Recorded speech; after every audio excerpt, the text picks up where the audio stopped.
Deuteronomy 4 is Moses speaking with urgency, with love, and with the weight of a final warning. He is not giving Israel casual advice.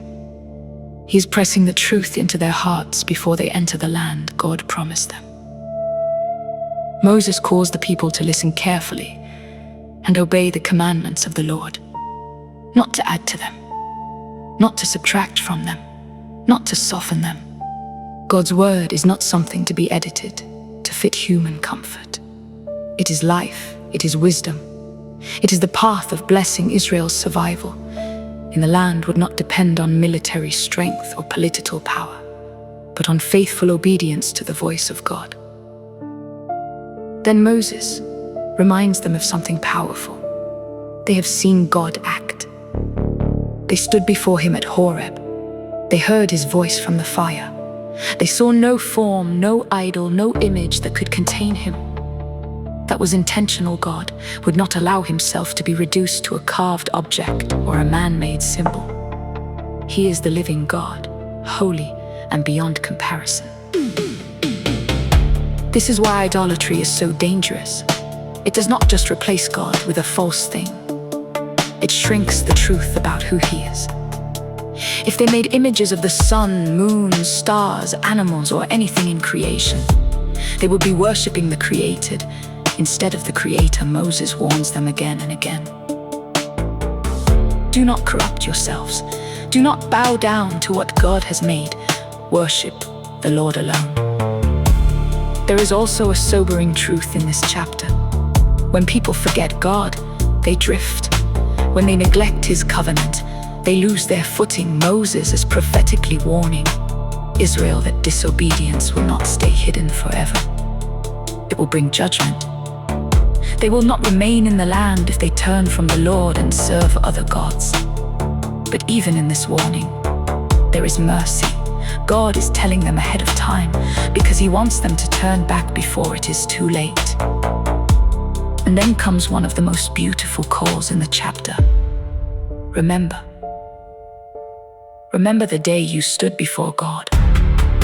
Remember the voice from the fire. Remember the covenant.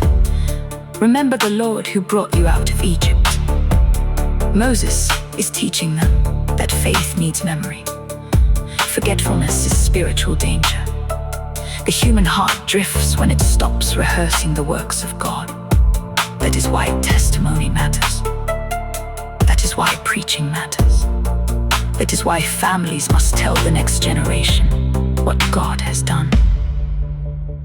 Moses also points them to the character of God. He is a consuming fire, a jealous God.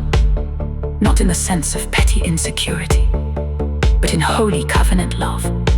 He will not share his glory with idols, because idols cannot save, cannot speak, and cannot redeem. The Lord alone is worthy. Yet the chapter does not end in warning only. It ends in hope. Moses reminds Israel that if they seek the Lord with all their heart, they will find him. God is not distant from the humble. He is near to those who call on him in truth.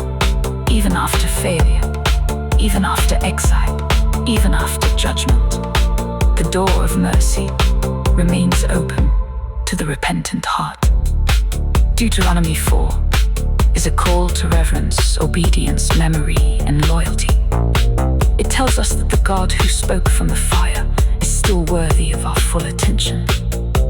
It warns us not to treat holy things casually, and it teaches us that the best way to prepare for the future is to remember the faithfulness of God in the past. So listen closely. Do not forget the Lord.